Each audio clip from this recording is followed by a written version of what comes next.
Good morning. I've often heard that it is best to start these types of talks with a joke to make you people feel comfortable and relaxed. And so I have no such plans. What I do have, though, is a clip from a live recording I made on the 20th of October, 2020. Please, viewer discretion is advised.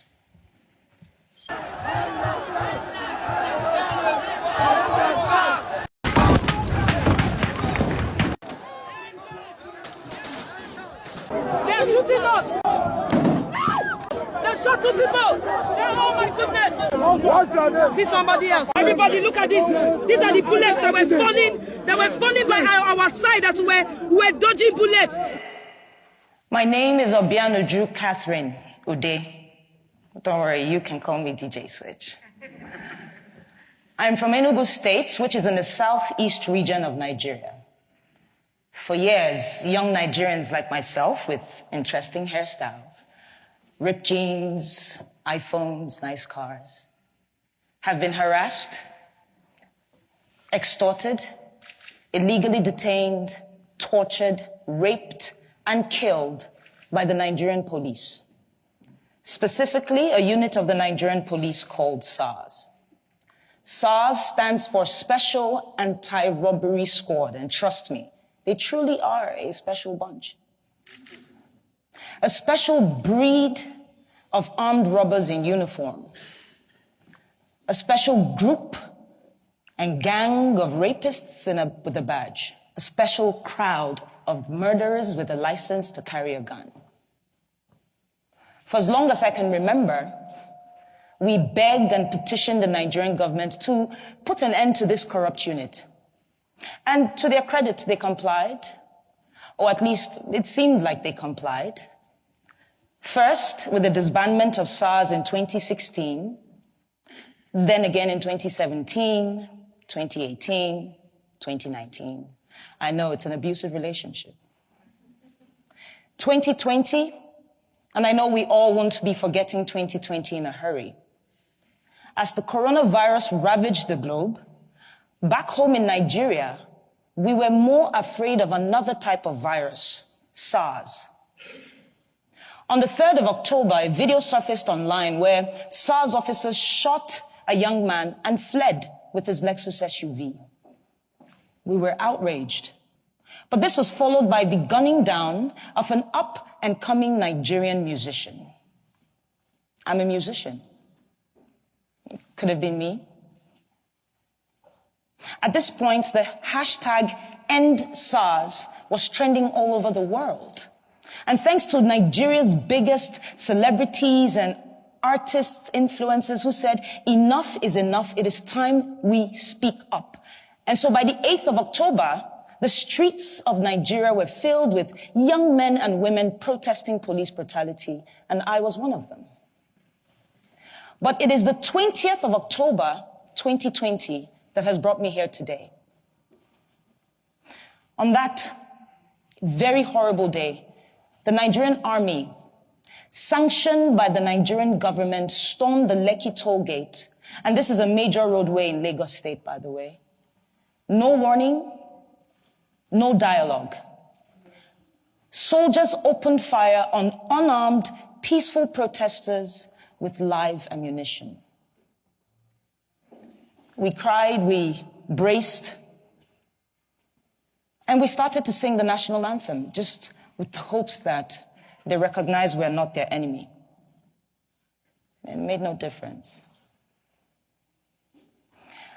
As I laid on the floor, I remember a young man, he just jumped on top of my body and he was screaming, "Cover her, cover her." I couldn't really make sense of what the whole thing was about. He was struck by a bullet on his lower back.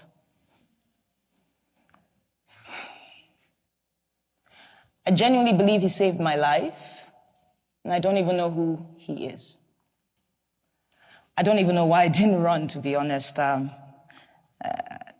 that time, I thought it was the end. And so my instinct at the moment was show everybody what's going on. You know, you're going to die here today. And so I pulled out my phone, went to Instagram, started live broadcasting this madness. Viewers on the live helped us call ambulances, but the soldiers refused the ambulance's entry. And so some of us had to turn into instant surgeons in an attempt to remove the bullet from the leg of a protester. Eventually, the shooting stopped, and we observed that some of the soldiers were picking up their shells, I believe in an attempt to hide evidence of this crime. And so we scampered around to pick the shells that we could find in an attempt to have evidence of this crime. And this was while other soldiers were dumping bodies onto their trucks. They left, and we felt a sense of victory, Some can't really explain it. We were happy and angry, relieved but in pain. But unfortunately, after being on Instagram Live for so long, my phone battery died. Because not too long after, another phase of attack was upon us. But this time it was the Nigerian police. And they came in guns blazing as well. And so we ran. We took the injured to a nearby hospital and the others to a church.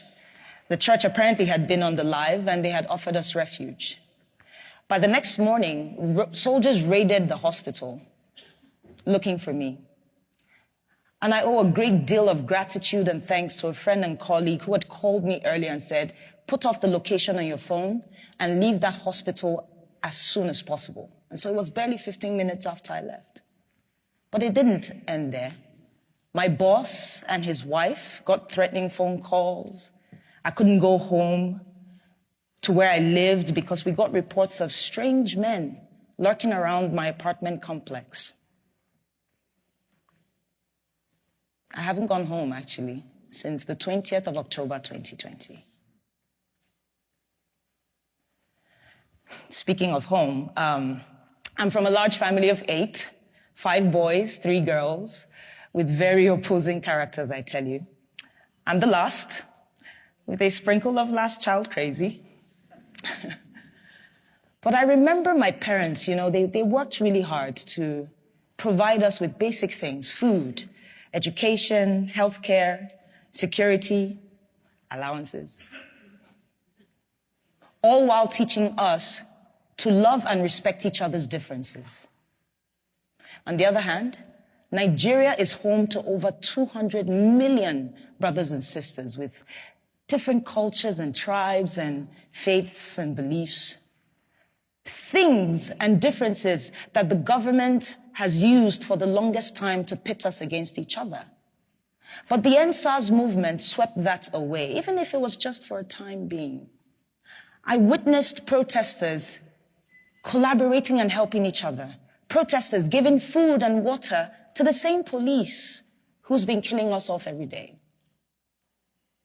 Others provided security. Another group provided funds that were donated to them, in the hundreds of thousands of dollars, for legal and medical attention to protesters who needed it.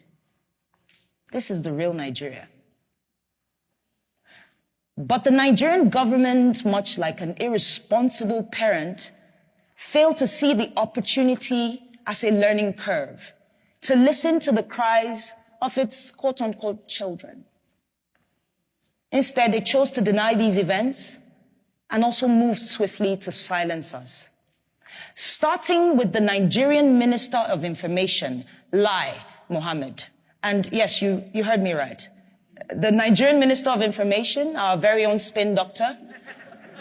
Yeah, his first name is Lai. It's inevitable, right? And the pun is begging me.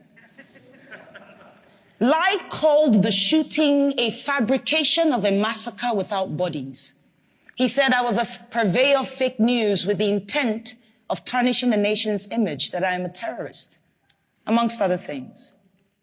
The Nigerian army called the shooting fake and that I had made the whole thing up with a green screen. Yes, I have plans of heading to Hollywood after this speech.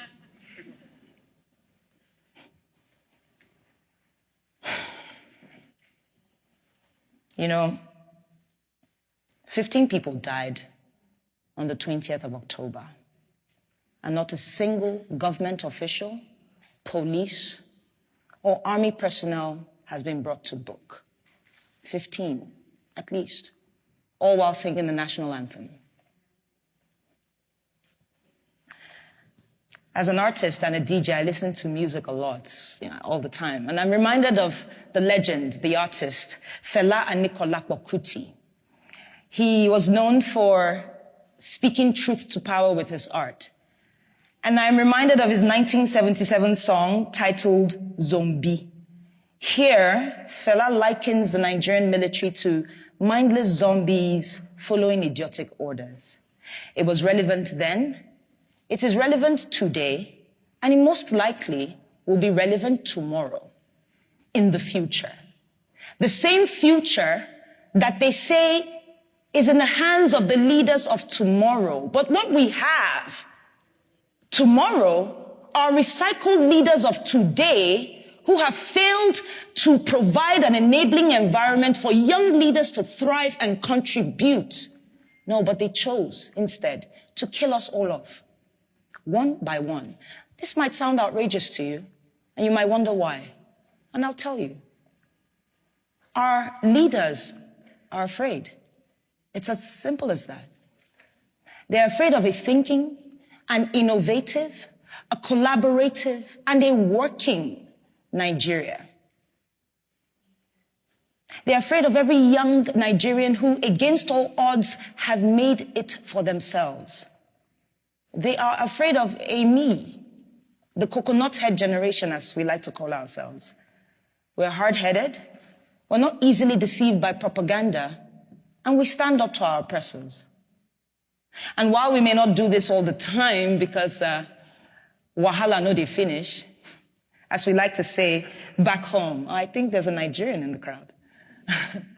Well, what it means, though, is that the problems never end.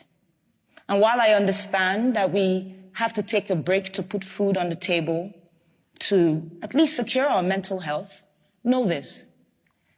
Corruption, tyranny, abuse of power do not go on a break. And so today I'm choosing to use my voice and my talent to push for the things that we ought to have. And I want to ask you all, these fine people, to please join me and support my vision for promoting democracy, human rights values, and equality through arts. Thank you so much for your time.